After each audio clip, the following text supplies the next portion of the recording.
அனைவருக்கும் வணக்கம். பெண் வழக்கறிஞரின் அந்தரங்க படங்கள் டிஜிட்டல் தளங்களில் காதலனால் பகிரப்பட்ட மற்றும் வீடியோக்களை நீக்க மெய்டிக்கு சென்னை உயர்நீதிமன்றம் உத்தரவு. 9/7/2025 அன்று வழங்கப்பட்ட உத்தரவு. இந்த வழக்கினுடைய முழு விவரத்தை இப்போ பார்த்துடலாம்.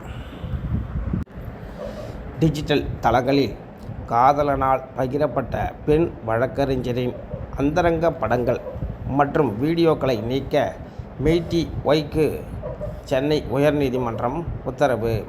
அரசியலமைப்பின் 21வது பிரிவை கடுமையாக மீறும்போது குடிமக்களுக்கு மட்டும் அல்லாமல் அனைத்து நபர்களுக்கும் உத்தரவாதம் அளிக்கப்பட்ட அடிப்படையில் உரிமைகளை பாதுகாப்பது அரசியலமைப்பு நீதிமன்றத்தின் கடமை என்று சென்னை நீதிமன்றம் வலியுறுத்தியது.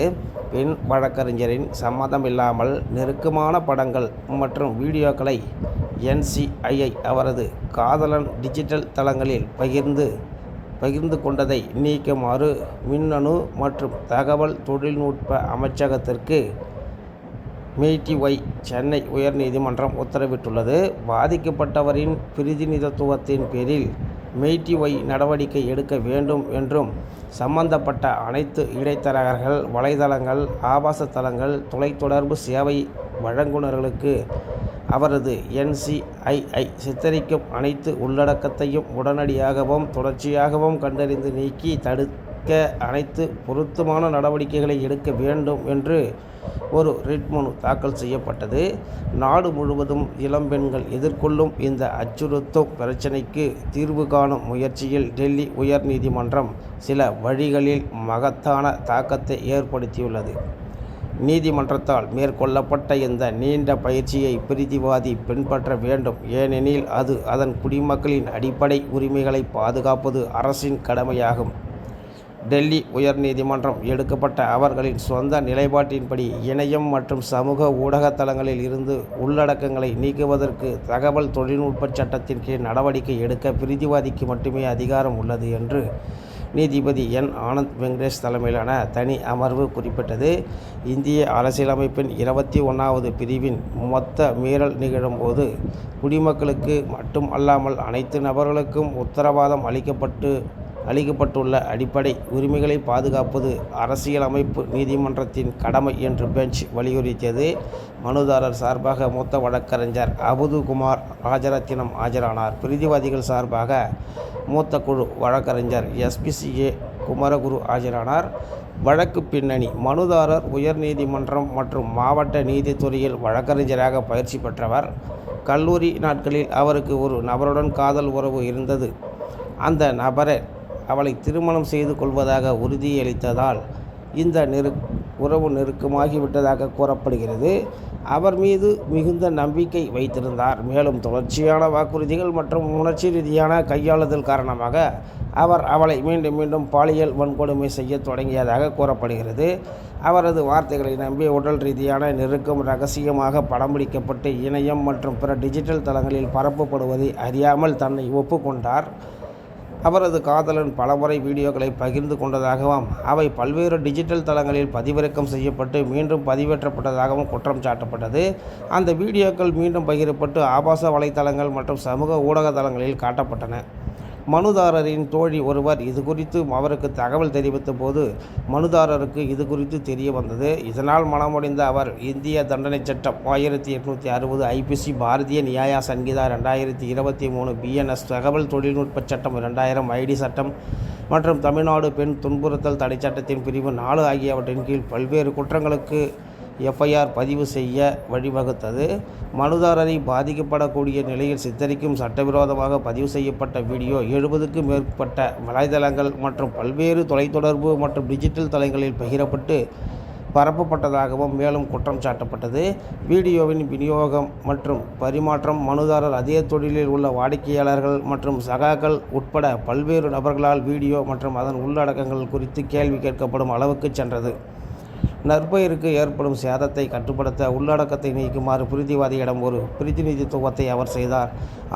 ஆனால் அதன் மீது நடவடிக்கை எடுக்கப்படவில்லை. எனவே அவர் உயர்நீதிமன்றத்தில் ரிட் மனுவை தாக்கல் செய்தார். நீதிமன்றத்தின் அவதானிப்புகள்: இந்த வழக்கின் மேற்கூறிய சூழலில் உயர்நீதிமன்றம் இந்திய அரசியலமைப்பின் பிரிவு 21 கீழ் தனியுரிமை மற்றும் கண்ணியத்திற்கான உரிமை உத்தரவாதம் அளிக்கப்படுகிறது. மனுதாரரை பொறுத்தவரை ஒவ்வொரு நொடியும் இது மீறப்படுகிறது. எனவே இந்த நீதிமன்றத்தின் தனது அதிகாரத்தை பயன்படுத்தி மனுதாரர் எதிர்கொள்ளும் சொல்லனா வேதனையை குறைந்தபட்சம் தணிக்க வேண்டும். மேலும் அந்த உள்ளடக்கங்களை விரைவில் நீக்கி மனுதாரர் குறைந்தபட்சம் எதிர்காலத்திலாவது ஒரு சாதாரண வாழ்க்கையை நடத்த முடியும் என்பதை உறுதி செய்ய வேண்டும் என்று கூறியது.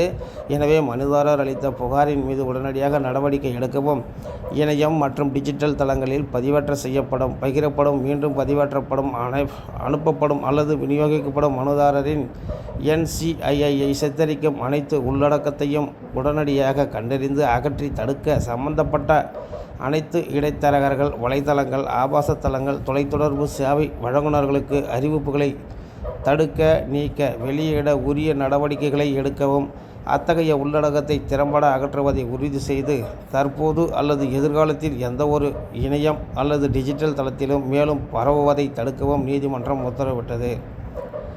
இந்த பயிற்சியை முதல் பிரதிவாதி 48 மணி நேரத்திற்குள் முடிக்க வேண்டும். இந்த ரிட் மனுவை இணக்கத்தை புகாரளிப்பதற்காக என்ற தலைப்பின் கீழ் 14/7/2025 அன்று இடுகையிடவும், முதல் பிரதிவாதியின் சார்பாக ஆஜரான கற்றறிந்த மூத்த குழு வழக்கறிஞர் டெல்லி உயர்நீதிமன்றத்தால் ஏற்கனவே பிறப்பிக்கப்பட்ட உத்தரவுகளின் அடிப்படையில் முதல் பிரதிவாதி எடுக்கவிருக்கும் எதிர்கால நடவடிக்கை குறித்து முதல் பிரதிவாதியிடமிருந்து எழுத்துப்பூர்வ அறிவுறுத்தல்களையும் பெற வேண்டும் என்று அது மேலும் உத்தரவிட்டது. எதிர்காலத்தில் இதுபோன்ற சூழ்நிலைகள் திறம்பட கையாளப்படுவதை உறுதி செய்வதற்காக தொடர்ச்சியான உத்தரவுகளை பிறப்பிப்பதற்காக நீதிமன்றம் ரிட் மனுவை நிலுவையில் வைத்திருந்தது. காவல்துறையினரிடையே விழிப்புணர்வை ஏற்படுத்துவதற்காக இந்த ரிட் மனுவில் காவல்துறை இயக்குனர் ஜெனரலை 2வது பிரதிவாதியாக நீதிமன்றம் தானாக முன்வந்து சேர்த்தது. அதன்படி உயர்நீதிமன்றம் தேவையான உத்தரவுகளை பிறப்பித்தது. மேற்கொண்டு நம்ம வழக்கில் காணப்பட்ட சட்டப்பிரிவுகளை பார்க்கலாம். இந்திய தண்டனை சட்டம் 1860, IPC பாரதிய நியாய சங்கீதா 2023, BNS மற்றும் தகவல் தொழில்நுட்ப சட்டம் 2000, ID சட்டம் ஆகியவை இந்திய குற்றவியல் சட்டத்தின் முக்கிய பகுதிகளாகும். இதில் IPC என்பது பழைய குற்றவியல் சட்டம், BNS என்பது IPCக்கு பதிலாக கொண்டு வரப்பட்ட புதிய சட்டம் மற்றும் ID சட்டம் இணையவெளி குற்றங்களை கையாள்கிறது. இந்திய தண்டனை சட்டம் 1860 IPC என்பது பிரிட்டிஷ் ஆட்சி காலத்தில் இயற்றப்பட்ட ஒரு குற்றவியல் சட்டமாகும். இது இந்திய குற்றவியல் சட்டத்தின் அடிப்படையாக இருந்தது. இது பல்வேறு குற்றங்களுக்கான தண்டனைகளை வரையறுக்கிறது. பாரதிய நியாய சங்கீதா 2023 BNS IPCக்கு பதிலாக கொண்டு வரப்பட்ட புதிய குற்றவியல் சட்டமாகும். இது 2023 இயற்றப்பட்டது மற்றும் 2024 நடைமுறைக்கு வந்தது. BNS IPCயில் உள்ள பல பிரிவுகள் மாற்றியமைக்கப்பட்டுள்ளன அல்லது புதிய பிரிவுகள் சேர்க்கப்பட்டுள்ளன. தகவல் தொழில்நுட்ப சட்டம் 2000 ID சட்டம் இணையவெளி குற்றங்கள் மற்றும் மின்னணு பணிவர்த்தகளை தொடர்பான சட்டங்களை கையாள்கிறது. இது இணையவெளி குற்றங்களுக்கு எதிரான நடவடிக்கைகளை வரையறுக்கிறது. 3 சட்டங்களுக்கு இடையேயான தொடர்பு. IPC பிரிவு மற்றும் BNS ஆகிய முக்கிய குற்றவியல் சட்டங்கள் இவை மனிதர்களுக்கு எதிரான குற்றங்களை கையாள்கின்றன. ID சட்டம் இணையவெளி குற்றங்களை கையாள்கிறது. இது IPC மற்றும் BNS உடன் தொடர்புடையது. இந்த 3 சட்டங்களும் இந்திய குற்றவியல் சட்டத்தின் ஒருங்கிணைந்த பகுதிகளாகும். தமிழ்நாடு பெண்கள் துன்புறுத்தல் தடை சட்டம் பிரிவு 4 பாதிக்கப்பட்ட பெண்களுக்கு இழப்பீடு வழங்குவது தொடர்பான விதிகளை கொண்டுள்ளது. இந்த பிரிவு குற்றம் சாட்டப்பட்ட நபர் பாதிக்கப்பட்ட நபருக்கு ஏதேனும் இழப்பு, காயம், ஊனம் அல்லது மனவேதனை ஏற்படுத்தியிருந்தால் பாதிக்கப்பட்டவருக்கு இழப்பீடு வழங்க நீதிமன்றம் அதிகாரம் அளிக்கிறது. மேலும் பிரிவு 4 நீதிமன்றம் குற்றவாளிகளுக்கு தண்டனை விதிக்கும் பொழுது பாதிக்கப்பட்டவருக்கு இழப்பீடு வழங்குவது பற்றி கூறுகிறது. இந்த இழப்பீடு பாதிக்கப்பட்டவரின் இழப்பு மற்றும் காயங்களுக்கு ஈடு செய்வதாக இருக்க வேண்டும். மேலும் பிரிவு 4 வன்முறையற்ற வீட்டில் வாழும் பெண்ணுக்கு பாதுகாப்பு அளிக்கும் சிறப்பு அம்சங்களும் உள்ளன. எனவே பிரிவு 4 பாதிக்கப்பட்ட பெண்களுக்கு இழப்பீடு மற்றும் பாதுகாப்பு வழங்கும் வகையில் முக்கியத்துவம் வாய்ந்ததாக உள்ளது. இந்திய அரசியலமைப்பின் பிரிவு 21 ஒவ்வொரு தனிநபரின் வாழ்க்கை மற்றும் தனிப்பட்ட சுதந்திரத்தை பாதுகாப்பதற்கான அடிப்படை உரிமை வழங்குகிறது. இது சட்டத்தால் நிறுவப்பட்ட நடைமுறையின்படி மட்டுமே ஒருவரின் வாழ்க்கை அல்லது தனிப்பட்ட சுதந்திரத்தை பறிக்க முடியும் என்று கூறுகிறது. பிரிவு 21 முக்கிய அம்சங்கள். வாழ்க்கை மற்றும் தனிப்பட்ட சுதந்திரத்திற்கான உரிமை. ஒவ்வொரு தனிநபருக்கும் வாழ்க்கை மற்றும் தனிப்பட்ட சுதந்திரத்திற்கான உரிமை உள்ளது. இதை யாரும் சட்டப்படி தவிர பறிக்க முடியாது. சட்டத்தின் ஆட்சி. பிரிவு 21 சட்டத்தின் ஆட்சியை உறுதி செய்கிறது. அதாவது ஒருவரின் வாழ்க்கை அல்லது தனிப்பட்ட சுதந்திரம் சட்டத்தால் நிறுவப்பட்ட நியாயமான நடைமுறையின்படி மட்டுமே பறிக்கப்படலாம். சட்டத்தால் நிறுவப்பட்ட நடைமுறை. இந்த பிரிவு சட்டத்தால் நிறுவப்பட்ட நடைமுறையின்படி மட்டுமே ஒருவரின் வாழ்க்கையை பறிக்க முடியும் என்று கூறுகிறது. அதாவது ஒரு நபர் சட்டப்படி மட்டுமே தண்டிக்கப்பட முடியும், தன்னிச்சையாக அல்ல. நீதித்துறை விளக்கம். இந்திய உச்சநீதிமன்றம் இந்த உரிமையை மிக முக்கியமானதாக கருதுகிறது மற்றும் இந்த பிரிவின் மூலம் பல உரிமைகள் வழங்கப்படுகின்றன. உச்சநீதிமன்ற விளக்கம். உச்சநீதிமன்றம் பிரிவு 21 விரிவாக விளக்கி வாழ்வதற்கான உரிமை என்பது வெறும் உயிர் வாழ்வது மட்டுமல்ல, கண்ணியமான வாழ்க்கையையும் வாழும் உரிமை ஆகும் என்று கூறியுள்ளது. சுருக்கமாக பிரிவு 21 தனிநபர்களின் உயிர் மற்றும் சுதந்திரம் பாதுகாக்கும் ஒரு முக்கிய உரிமையை வழங்குகிறது. மேலும் இது சட்டத்தின் ஆட்சியை நிலைநிறுத்துகிறது மற்றும் ஒருவரின் அடிப்படை உரிமைகளை பாதுகாக்கிறது. இன்றைய பொதுமக்கள் இலவச சட்ட விழிப்புணர்வு பதிவு. நான் உங்கள் தோழர் மகாவிஷ்ணு. நன்றி, வணக்கம்.